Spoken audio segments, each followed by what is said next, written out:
everyone. I am Rich Nation. And I'm Mary Kay Grimaldi. And this is Shell Point Today for the weekend of February 20th, 21st, and 22nd. On today's show, we'll see the progress being made on the new deck in the Butterfly Garden. And we'll take a look back on our featured stories from this week on Shell Point Today. Before we get to that, we have a few reminders for you. This Sunday evening, the Village Church will have a special theatrical performance called My Name is Daniel, a courageous musical about a reluctant prophet. It's part of the Season of Praise series. We're told it features a Lion's Den and a Sound of Music parody. Interesting.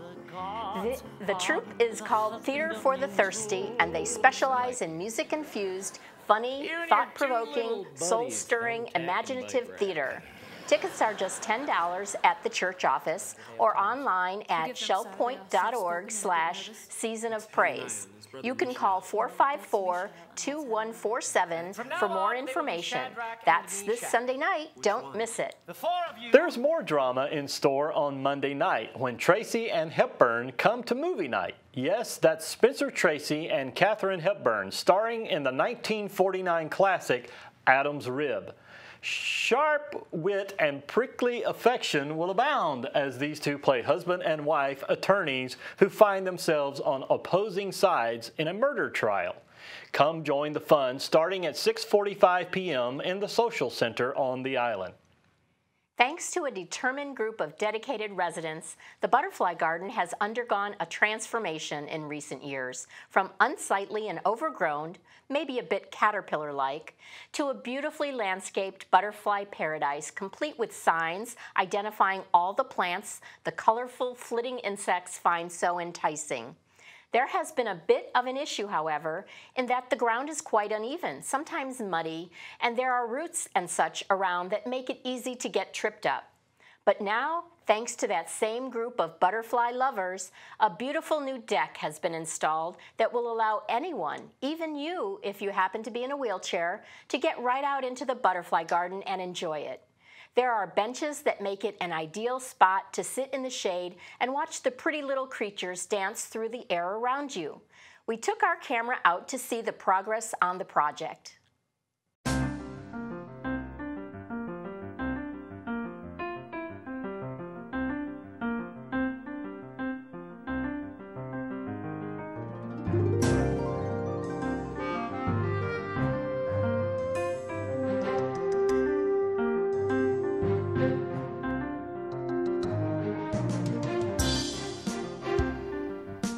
Hi, I'm Dan Philgreen, and we're out at the beautiful Shell Point Butterfly Garden. It's a bit chilly today, but I'm here with the chairman of the Butterfly Garden, Jane Johnston, and we're here to talk about this new addition, a beautiful deck.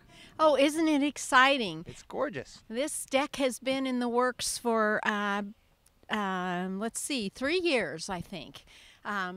It's had several designs. The Butterfly Garden began in 1997. It was the vision of Hermine Hartley in memory of her mother, Hermine Peppinger. We began with a kind of just a simple path that would go through take people through the garden. And then we did a more elaborate design, and we actually even went and got a bid for that. Then last year, in 2014, we got permission from Shell Point to do fundraising. And one of our members, Alice Dubon, came up with this idea of a observation deck. And it turned out that when the design came through with that this was something manageable. We had, many people contributed to this in memory of loved ones. This deck has some very sentimental meanings to many of us, myself included. And actually this weekend people were laying on the benches and sitting around. It was just so exciting. Well, that's wonderful. So now this gets you right out into the Butterfly Garden, which was difficult before for people because there's rocks and there's roots and there's some mud. So this gets you right out in the middle of it. Right. And the beauty of a butterfly garden is to be able to see it from the inside out. And when you actually get in here, we have just a little haven where you can sit and meditate. You can observe the butterflies flitting from nectar plant to nectar plant, and there's a wealth of education in here, and that's something that we want to move on with. We want to continue with our fundraising because we want to put educational plaques around so that people can see the stages of a butterfly. A butterfly garden is different than a regular garden. It's not always gorgeous because if it is, you don't have butterflies. We plant a lot of plants we call host plants, and the butterflies lay their eggs on those plants and then they eat them clear to the ground. The caterpillars make their chrysalis and they come out to butterflies, and then they feed on the nectar plants, and the cycle begins all over again. And we have nectar plants and host plants for every Florida butterfly in our garden here. Well, that's fantastic. How many is that? How many butterflies does that represent? I think we've spotted 40 different butterflies. Somewhere around 40. That's quite a bit. Now that's not. I see it's not just plants for the butterflies to eat. I see that someone here has put some orchids on these on the trees here, and there's quite a few of them. Tell me about that. Okay, well, those come. Alice Dubon, this is her pet project. She works in the orchid house, and she has been bringing orchids over from there to put in here. And there's quite a few. I see them all up and down the trunks of these trees. And we think that it's going to be magnificent when they all start blooming. Absolutely. I see there's one that's getting ready to go right here. I see a stalk coming up. So we're just about to have an orchid out here, folks. And there are some other interesting plants as people look around. Bill Lupfer has a love for air plants, and he puts those on the trees. And the far trees that you see down here, you can actually see some of those plants. Oh yeah, I see them there. But that's what we want to be able to. We want people to come in here and know that these are orchids, and to know that those are air plants, and that the milkweed here. I think there's a little batch of milkweed over here. That's a host plant for the monarch butterfly, and monarchs are in danger because the milkweed in the plain states has been killed out to be farmland, and so the monarchs, they're actually replanting milkweed in those areas because they realized it was devastating the monarchs. So we do have a lot of monarchs here in our garden, and we have a lot of milkweed. Well, that's just really terrific. So folks, you can come out to the beautiful Shell Point Butterfly Garden, which has been restored and really made into a beautiful spot here at Shell Point. One of the hidden gems, isn't it? Yes, it is a hidden gem, and it's a great place to come and have a picnic. So there you go. Come out here and have a picnic, enjoy these beautiful benches. You can even take a nap if you want to. Maybe not on a chilly day like this morning, but on a warmer day. And not only will you enjoy some butterflies that'll flit around, but there's going to be orchids, there's going to be air plants, there's going to be a host of plants that you can come out and identify and enjoy. So come out and enjoy the beautiful Shell Point Butterfly Garden. Coming up, we're going to replay some of our best stories from this week on Shell Point Today. But before we do that, let's cover all of the weekend happenings, Academy news, menus, and church news. Hello and welcome to the Happening segment weekend edition of Shell Point TV. I'm Caitlin Van Scoy and this is Bev Chanley, and we're going to tell you all of the weekend activities. Well, I'm going to tell you about Friday. We start 8 a.m. with men's match play doubles tennis at the Woodlands Tennis Courts. The Stamp Ministry will be meeting in the Stamp Room down in the Island Tunnel at 8:15, and volunteers are always welcome. At 9 a.m., the Canasta and Samba group will be meeting in the common second floor of the Woodlands. The Suzy Q boat will be heading out at 9:30 to Pincher's Crab Shack, and you do need to sign up for that. Men's match play doubles tennis will be at the Woodlands Tennis Courts at 10 a.m. And inquiring minds will meet at 10:15 in the Manatee Room on the island. We move to the afternoon. At 12:30 we have mixed progressive bridge in the game room of the Woodlands.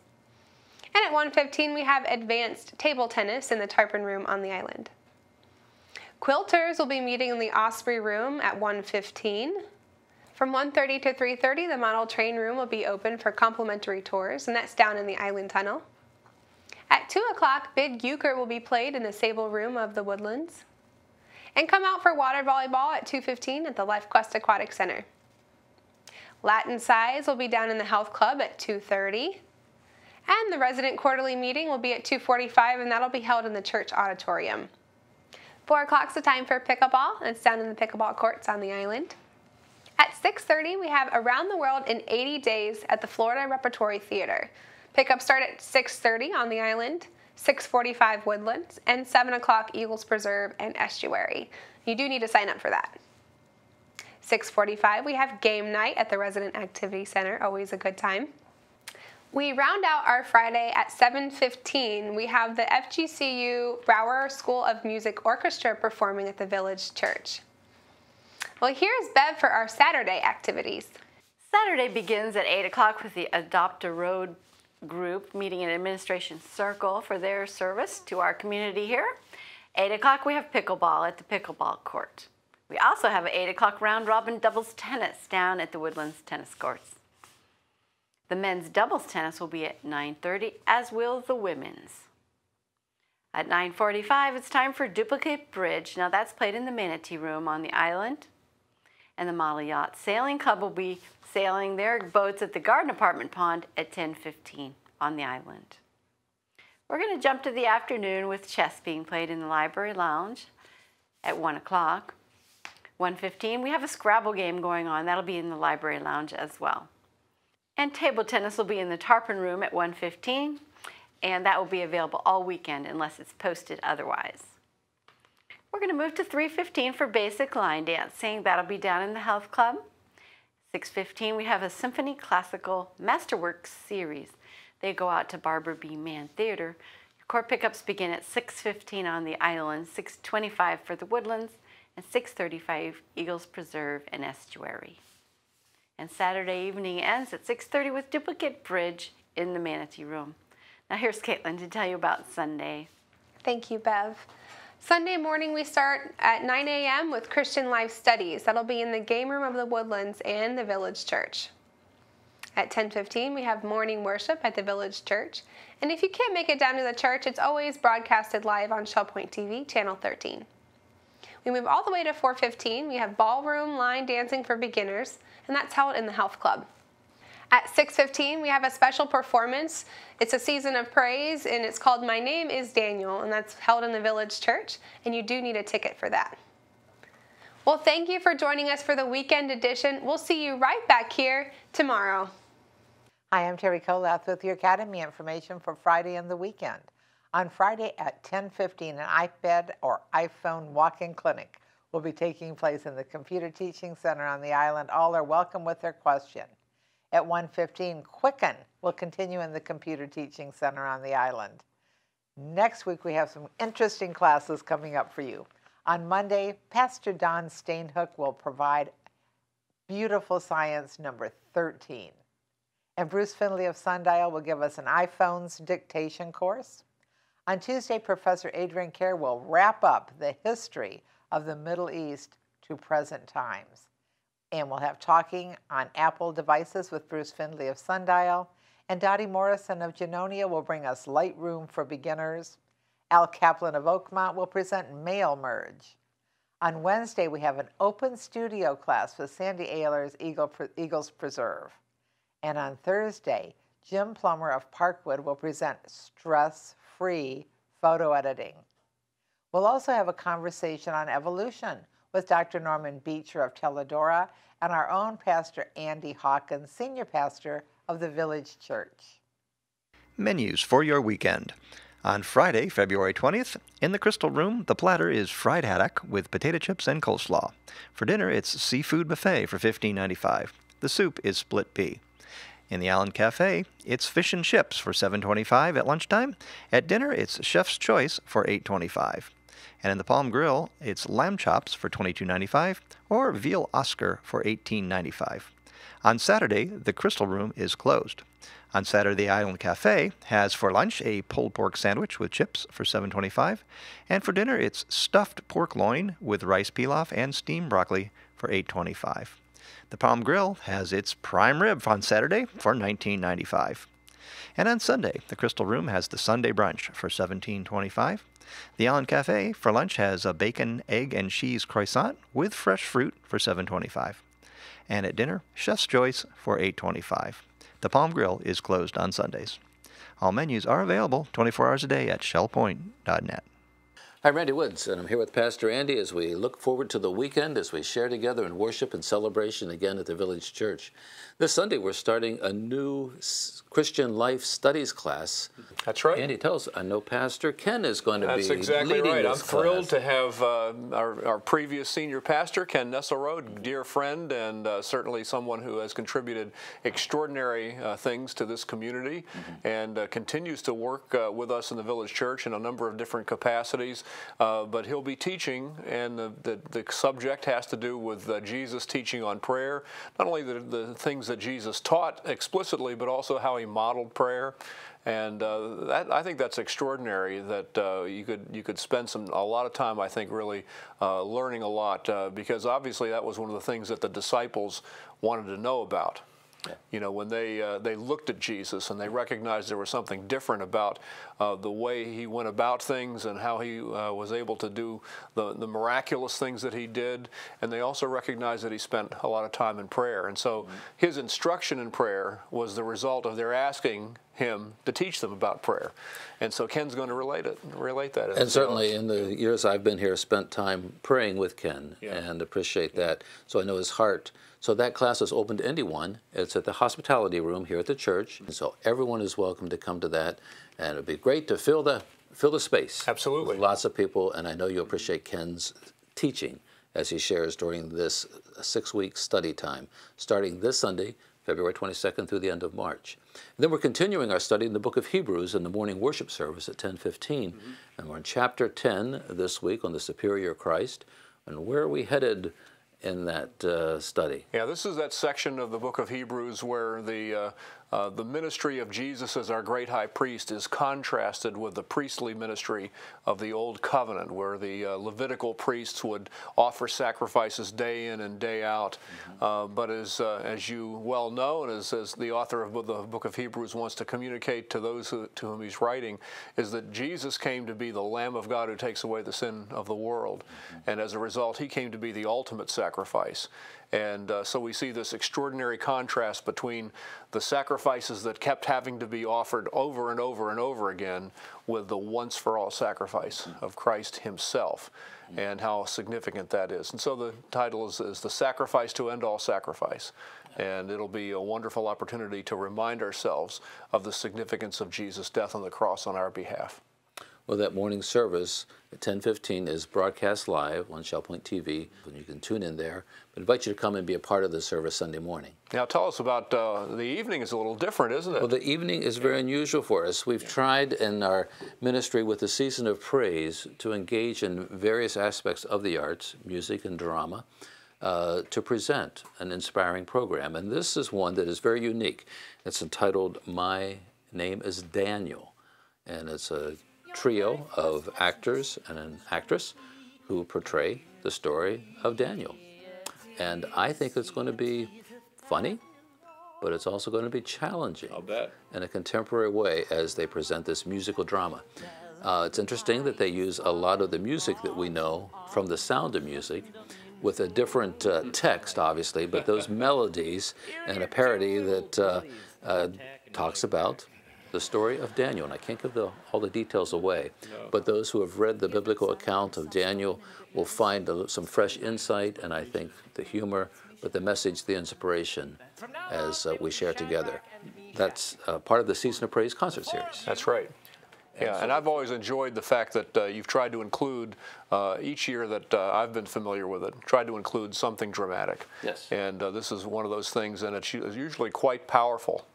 Well, again, Sunday night, looking forward to this great program. My name is Daniel. Tickets are available. They're $10 available at the door. The doors will open at 5:15, and then the program is at 6:15 Sunday night. And I trust you'll come and be a part of the Season of Praise as we share and celebrate in that production. My name is Daniel. We look forward to seeing you then. And now it's time to look back at stories from this week on Shell Point Today. We got a preview of the latest Academy class from history professor Adrienne Kerr. Hi everyone, I'm here with Professor Adrienne Kerr. We're talking about a series on the Middle East every Tuesday in February. Adrienne, it's always great to see you. And it's always a pleasure to be invited. Thank you, Terry. Well, the Middle East is something that you have led us through in a variety of ways over the years with your great historical background there. And now we're going to come to present times, which doesn't seem any less confusing than it ever did to any of us. So thank you for helping us start at the beginning and try to make sense of it one more time and look at the end, your last session, about what's going on today in the Middle East. But right now, let's talk about how you're going to begin the Middle East. It says the Middle East history to present times. Why do you begin where you begin? Many people just accept that the Mesopotamians around the Tigris and Euphrates rivers developed their cultures, ultimately leading to Babylon. Many people just accept that the Nile folk developed the Egyptian culture, and likewise the Indus civilization folk, and now what is Pakistan, just appeared. And of course, that isn't the case. Around about 2600 BC, all these civilizations did just wake up one day and start building.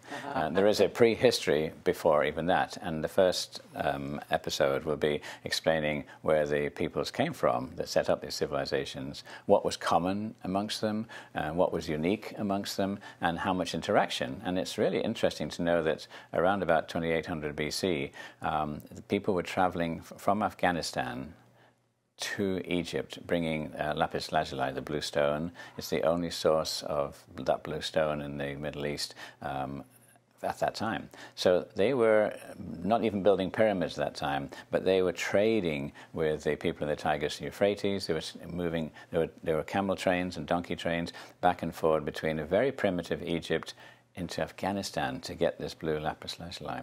So it shows you that even before great structures appeared in the Middle East, there was a trade network and communication, and of course later became the ability to write and put down thoughts, which we have some still surviving. So we are going to start at the very beginning in that area. We're going to go through the various processes in the area that made the change, and how much of it, if any, has changed dramatically to now. Many people look at the, let's say, Europe and the Middle East and say, my goodness, isn't it full of turmoil compared to the Native Americans who had a fairly steady, stable culture for the same period of time, 14,000 years. And many people have investigated what's so different about the Middle East, that you have these enormous changes of people, these great wars, famines, floods. It seems just to be everything that you can think of bad and good happens in the Middle East. And a book was recently published which looked at this and said that really out of our European American culture, our drive for new technology, advancement in agriculture, political concepts, democracy, etc., industrialization, those didn't just happen. They didn't happen in North America. It came from this interaction between peoples. You had the various folk in the Middle East being attacked by the Turks coming in from the east. You had the Arabs expanding into the Mediterranean. We had the Romans, the post-Romans, the Byzantine people, who all intermingled. And it was never a steady state. Even up to 1914, the First World War, the Ottoman Empire controlled most of the Middle East. But of course, they were hated by the local Arabs. And that's why they joined in with the Allies to try and kick the Arabs and the Germans out. And then, of course, after that, we look into the modern phase, which is the last 60 years, as to how do you then reassemble the post-Ottoman world in the Middle East. And of course, course, we haven't done very well in that area. No. And has it been imposed upon them rather than coming from within, how they're going to reassemble? Looking at modern times, yes, you can go back to First World War when the great Allies carved up the Ottoman Empire, which has shrunk to Turkey, which it is today. And so Iraq, Jordan, and Syria, Lebanon basically had the opportunity to either become independent states, but they weren't states in the way that we look at them today. They were owned by the Ottoman Empire. They had governors. So there was not let's take for Iraq, for instance. Iraq wasn't a state under the authority of the Ottomans for 200 years. It was just a province, an Arab group of people. And so suddenly, out in 1918 onwards, the West imposed boundaries, geographical boundaries, and said this area is going to be Iraq, and the capital is going to be Baghdad, and it's going to be some form of king is going to run that place.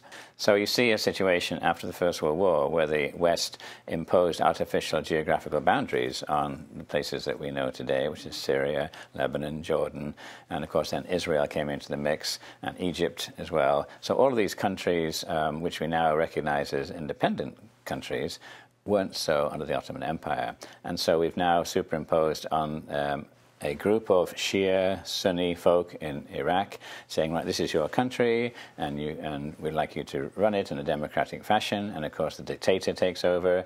We get rid of the dictator, and we hope that the democratic process will then bring a balanced, neutral leader. When that hasn't happened, he was biased in one side or the other. So the other side then react, and now you see, for instance, Iraq split in two, or in fact three, because the Kurds are like a piece of action too. And then we see the spread of the problems in Syria into northern Iraq, and so it goes on. And we'll see by the time we go through session 4, the last Tuesday in February, that groups like ISIS see a niche that they can grow in. And we'll talk about how ISIS went from a tiny little guerrilla movement in Syria to now hoping to control half of Syria and half of Iraq, and what the West are doing to try and help other people bring that to stability. Well, it's fascinating, and we really appreciate how you're going to show us that, you know, history really makes a difference, the knowledge of history, the understanding. I think people at the end of this will understand that how we got ourselves into this situation. And so it's mysterious to many people. Why is there so much turmoil in the Middle East? And I think particularly session 4, we'll see exactly what the key factors were that led to this very difficult, some people say insoluble issue in the Middle East. I have to give a positive ending by saying that Afghanistan could have gone the same way. And if you'd asked me 6 months ago what would be the chances of a moderately peaceful Afghanistan after the new election of president, I would have not been as optimistic as I see today, where the president and prime minister have peace has broken out between them. They're jointly ruling. The people, by and large, are following the democratic process. The Taliban, of course, are very active, but with United States air support, both the people and the government are determined to try and hang on to some form of democracy in Afghanistan, which is really quite encouraging when we look at what happened to Iraq, which is not quite the same. It's encouraging and hopeful, maybe to learn from Afghanistan and maybe fast forward a little bit in some of these other countries to what really did work. Yes. Oh, wonderful. Thank you, Adrian. I know you'll want to be there every Tuesday in February. If you have to miss one, I'm sorry, but try, because you will get the big picture of the history of the Middle East to present times with Professor Adrian Kerr. We learned about another Academy class for those who like to sit. Oh, and while sitting, make a few stitches. Hello, everyone. I'm Terry Kolath, and I'm here today with Susan Ross. She's going to teach 2 programs in the Academy of Lifelong Learning, and today we're talking about sit and stitch. Thank you for joining me, Susan. Thank you very much, Terry. Now, you're from upstate New York, and lucky for us, you're on Sanibel for a couple months every winter. Yes. And we don't blame you. No, this is heaven on earth. It was so wonderful to meet you and think about, here we are in the seashell capital of the world. Exactly. Seashells everywhere, and we could be doing something with them that would be pleasurable and end up being beautiful. Yes. My goal, in first of all, when I first came to Sanibel Island, I was 28 years old. My first experience, the light, the color, the array of shells on the shoreline, all those things just delighted my eye. And I was working full-time. I managed physicians' practices. I didn't have the time to really devote to anything artistic. I wanted something that was tactile, something that I could carry with me, and a needle and thread and a piece of yarn, bits of color, and the shells themselves, glued to fabric, became the canvas that I used. I found out over time that some of the things that are the most delightful to use are pieces of fabric, could be from an old sweater, an Angora sweater, in my case, upstate New York, a felted sweater that I deliberately felted. I found that the textures and those things could be very easily applied to fabric with needle and thread.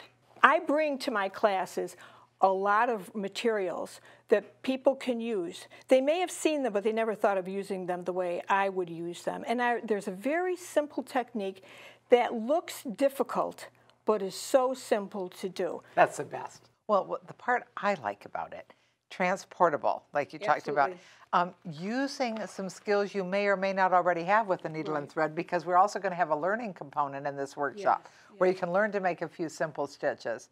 There's also the glue. Yes. You can sit and stitch, or you could use glue if you wanted to do some of these things.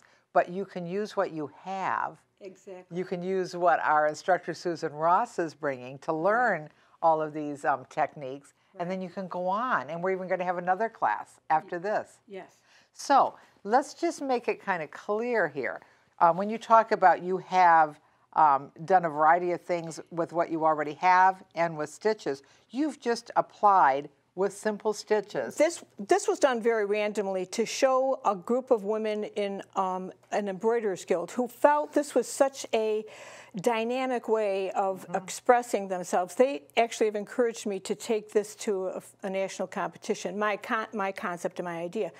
But these are tiny bits of fabric that were just cut apart and tacked on. So there's a way that you can tack on pieces of existing fabric. You can also, this is a piece of upholstery fabric that I cut and then I frayed it. And you find by fraying it, it almost becomes like the little tendrils of things that are underwater. Very much like Under the Sea. This is the threads from a fabric that I completely pulled apart. I just pulled it apart and I said, look, it's like, and they're threads that are very similar to silk.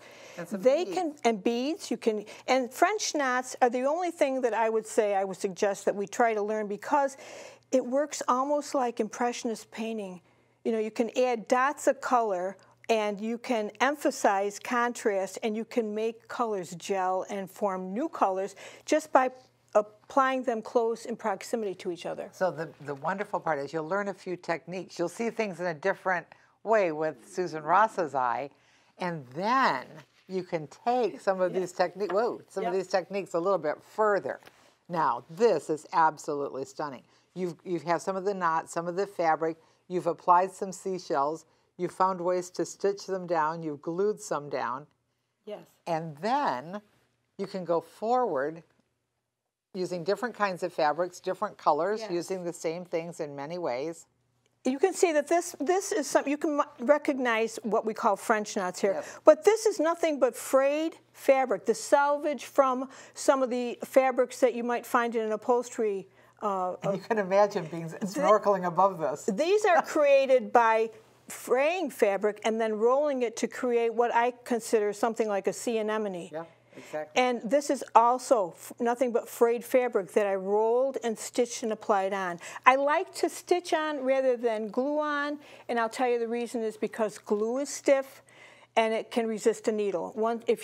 I glue the shells down, but the rest of it is much easier to apply, easier on the hands, easier on the fingers, more portable without the glue. But finally, I think one thing that I learned as time progressed, after I finished some of these things, I'd say, you know what, there's a little gap over here or a little gap over there. You find another shell on the beach. You look for something else, whether it be a piece of, even a piece of glass, sea glass, or a piece of a shell. It doesn't have to be a whole shell, just something to apply to the top to add some contrast and interest. So we have a 2-hour workshop, and it's 2 Tuesdays. Yes. That gives us 4 hours to start with the basics and then to move on and see some great applications. Right. Then to take this Yes. and perhaps a keepsake jar of Right. shells I mean- with a pincushiony kind of top. Yes. How beautiful. Yes, and see, the thing is that a lot of people they find the treasure, but they don't know what to do with it, or they don't have enough to make something like a frame or whatever. This idea could be applied to the top of a wood chip box, a cigar box, if somebody had one of an old cigar box that they wanted to apply to, any kind of thing that has a lid. You can easily pad it with fiberfill, and I have that. This is raffia. Yeah. This is a piece of a strand of yarn, and there is more frayed fabric in there too. Well, we have people at Shell Point who have eyes like you and creative imaginations, and this is going to be so much fun. I think it will It's going to be wonderful. Really, it'll be fun for me too, because as I expose this to people, people bring me other ideas. They demonstrate their own interest in what they're seeing on the shoreline and what they have available to them here. It's a wonderful place to live. We're looking forward to it. You probably will want to sign up for this course with Susan Ross and see what you can do with stitching and seashells. It's called Sit and Stitch Workshop. Join us. Our new resident services manager, Heather Batty, took a trip to the Island Salon to ask Robin Church about her upcoming event called Hollywood Hair. Hi, I'm Heather Batty, Resort Services. Today I'm here with Robin Church at the Island Salon and Spa. So Robin, you have a great program coming up on February 24th. Absolutely. Can you tell us a little about that? It's called Hollywood Hair. Yes, we are just gonna talk about all the different tips and tricks to make your hair look the most fashionable it can be. Whether it be from what's the right brush to use, how to use some of the newer irons and flat irons and curling irons, and what they can do for you. What this little magic comb might be able to do for you. This is a must-have in every arsenal.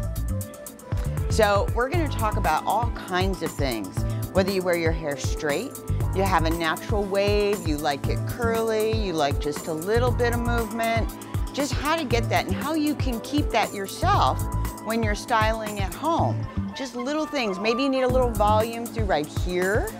We can talk about face shapes and how to select the right style for your face shape. So we've got some great styles we've done throughout the years here in the salon. And so there's a special style for each and every one of you. And it's just a matter of finding that right fit for you. So if you've always wanted Hollywood hair, make sure you join Robin and her team on February 24th. Thanks again and have a happy and healthy day. Thanks. Anna Smith brought us a Fine Mark Minute about dealing with unexpected life events. Hello, I'm Anna Smith, Managing Executive at Fine Mark National Bank and Trust on the island. In today's Fine Mark Minute, planning for unexpected life events. Although it may be difficult, it's important to be prepared if something unexpected happens. It gives you control to make decisions for yourself, relieves stress for those taking care of you, and it prevents financial issues for you and your loved ones. Here are some simple steps to ensure you and your family are ready. First, make sure your financial matters are in order. Consider a durable power of attorney, giving one or more people the authority to handle your finances if you become incapacitated. Tell your loved ones and trusted advisors where your personal and financial documents are. Also, you may want to consider setting up automatic bill payments and make sure you are properly insured. It's a good idea to review and update your financial documents and beneficiaries when necessary. And it's a good idea to make sure you are properly insured. And of course, if you have questions, please stop by our office on the island or give us a call at 461-5999. With today's Fine Mark Minute, I'm Anna Smith.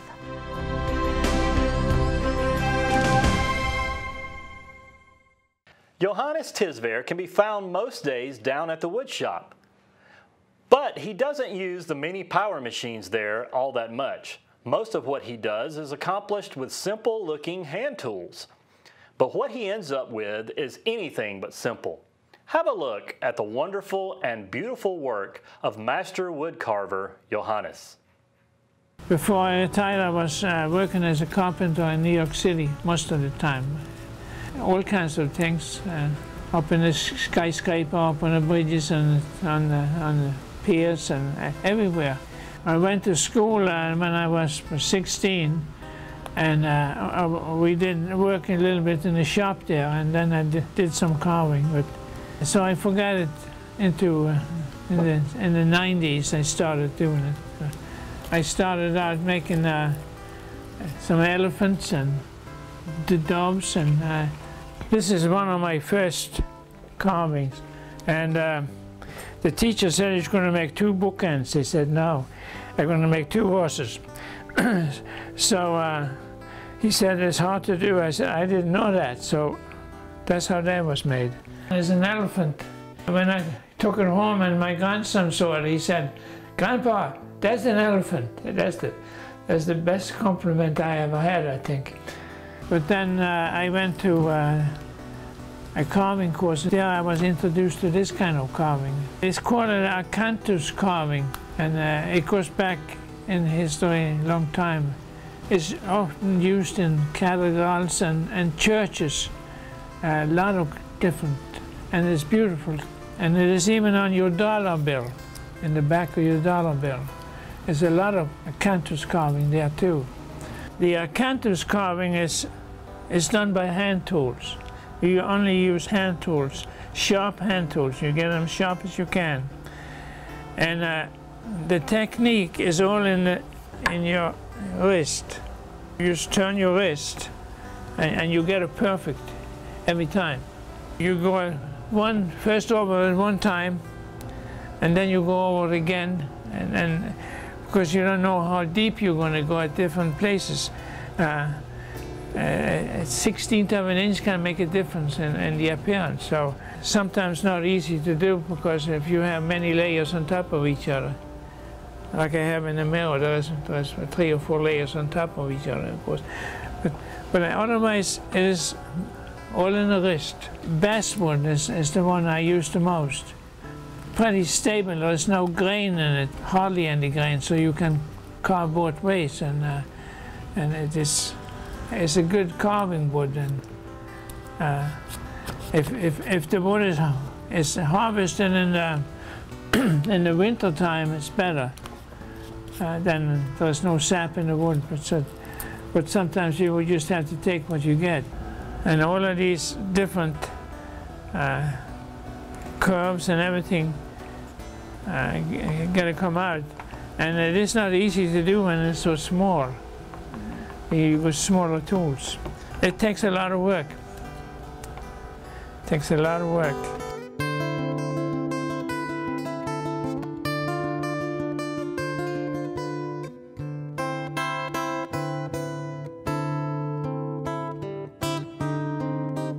Well, I always like to have a fireplace, so I made this drawing on the fireplace, and when I hear about the snow up north, I put the fireplace on just to show them some support. Fireplace bellow. So they work pretty good. And I made some of them to my children and some of my friends. My uncle made that picture we happened to buy it in Norway, and we liked it so much, but the frame was bad, so I made another frame. These chairs I made from a walnut tree I had in my backyard in New York, and I cut that out with a chainsaw, and I made 2 chairs of it. And it's hard to carve, so I put the salmon in the weed swimming in the weed here. So these are 2 different spoons. So when somebody comes and visits me, that's big talkers. That's the one they get to eat with. And that's a cuckoo clock. The birds come out here every hour. On this particular one, I have a quartz clock in here, and that's more stable than that one from the Black Forest in Germany. And these are just made, that's the decoration. This board is called a mangler board. And they used it in olden times for when they're going to iron sheets, and by the friction forth and back, that was enough to iron sheets, because they didn't have electric. So, and another thing they used it for is if somebody wanted to marry a girl, and if she didn't accept it, that was a no. That is from the drawing is from 1894. That one. So it's different shape of people in there and things. This mirror is made in acanthus carving, and it is it's kind of complicated, but it took me a long time to do it. And the drawing from this I get from Europe. I did this because I just wanted to do it. I didn't know how much work there was involved, but off and on over a year.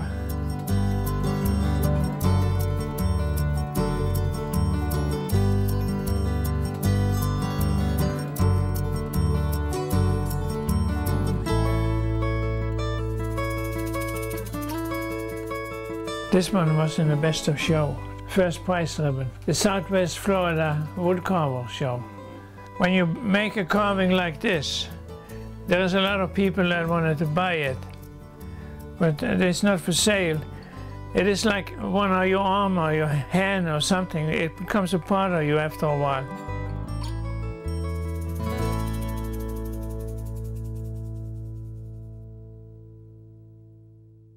Another scourge perpetrated over the internet, over the phone, and through the mail is fundraising fraud. Fraud? Fraud. Lee County Sheriff Mike Scott came by with some advice to help to keep you from becoming a victim. Hi, I'm Lee County Sheriff Mike Scott. We're approaching the time of year when the phone starts ringing more frequently with requests for donations. As a consumer, you have to be aware that not all calls are created equal, and that unfortunately, some callers are simply out to get your money for their personal gain. Today, I want to let you know that deputies and members of the Lee County Sheriff's Office do not, repeat, do not solicit funds in their official capacity as law enforcement officers for any outside organizations over the telephone. Additionally, the Sheriff's Office does not accept or receive funds from these telemarketing organizations. So, if you get a fundraising call from someone claiming to be a police officer, you should be very aware that the call is not coming from the Lee County Sheriff's Office. While there are many worthy groups and organizations which support law enforcement and their members, remember to always ask phone solicitors if they will send you the information on their charity. If they don't, just hang up. As always, be wary of callers who insist you make a decision right now, or those who ask for your personal information, such as your Social Security number.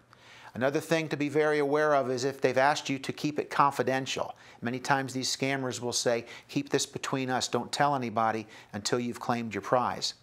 So remember, if you're interested in supporting a cause, be sure to ask questions, such as how they disperse the collected funds.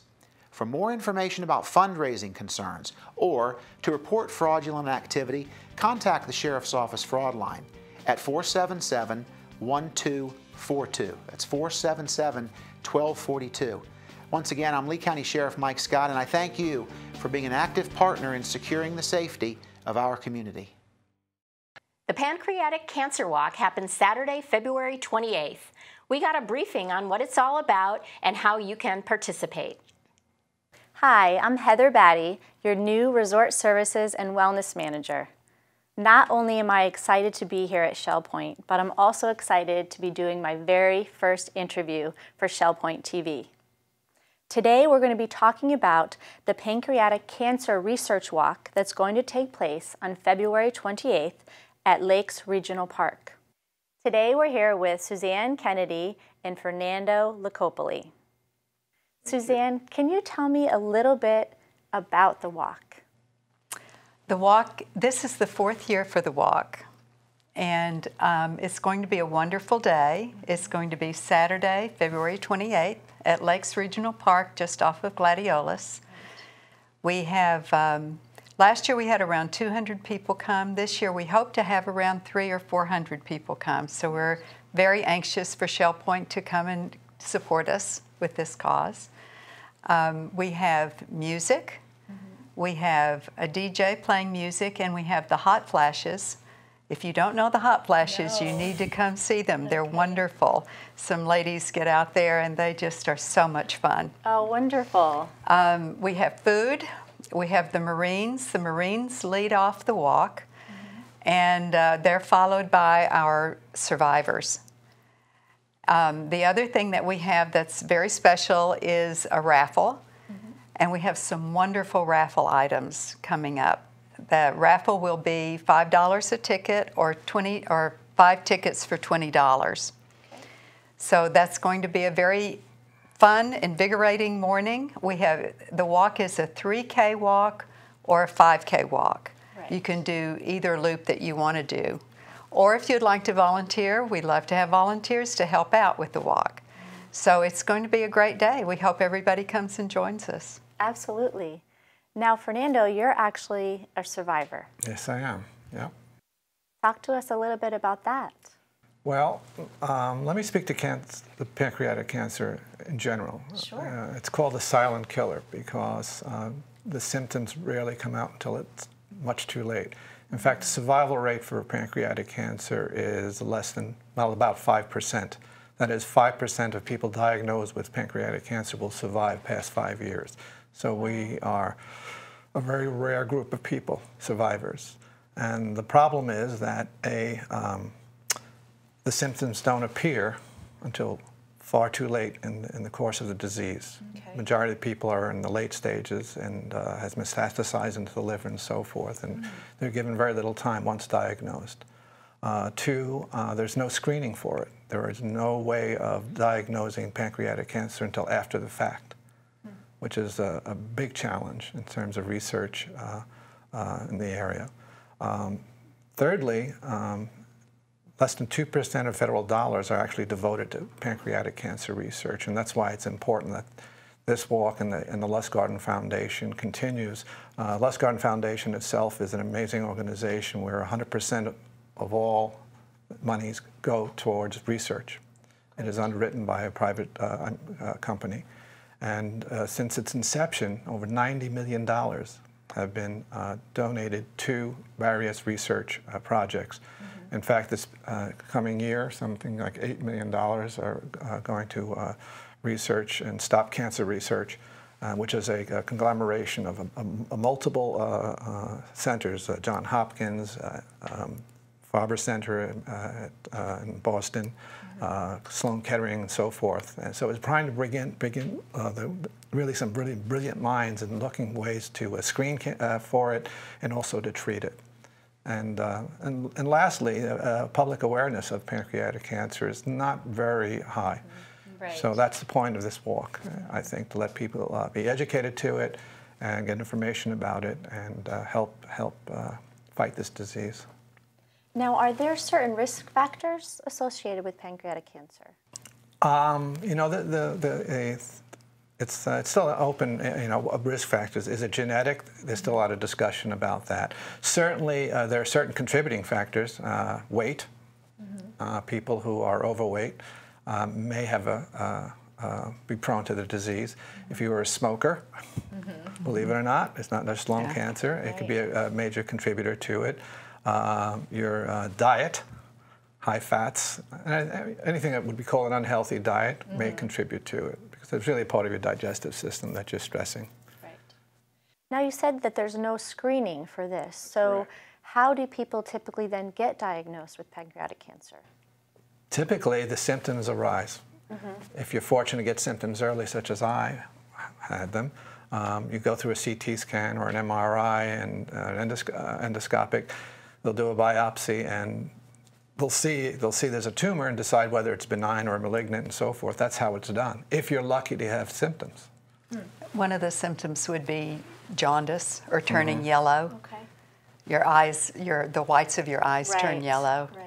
But typically that's doesn't happen. That's luck. It really is luck. And the other case is that you start to feel pain in your back or your side, and you go in and if they diagnose it, it's often because it's metastasized to other organs, and by then there really is no appropriate treatment. Well, then this certainly is a wonderful walk and fundraising opportunity for us to participate in. If you want to sign up for this walk, you can visit either one of the service desks. I'm Heather Batty, and I wish you a happy and healthy day. Well, that wraps up another week on Shell Point Today. We're glad you joined us for our show. Tune in again next week for more news and stories from around your community. Until then, this is Shell Point Today for the weekend of February 20th, 21st, and 22nd. I'm Rich Nation. And I'm Mary Kay Grimaldi. And from all of us at Shell Point TV, we hope you have a great weekend, and we'll see you back here on Monday.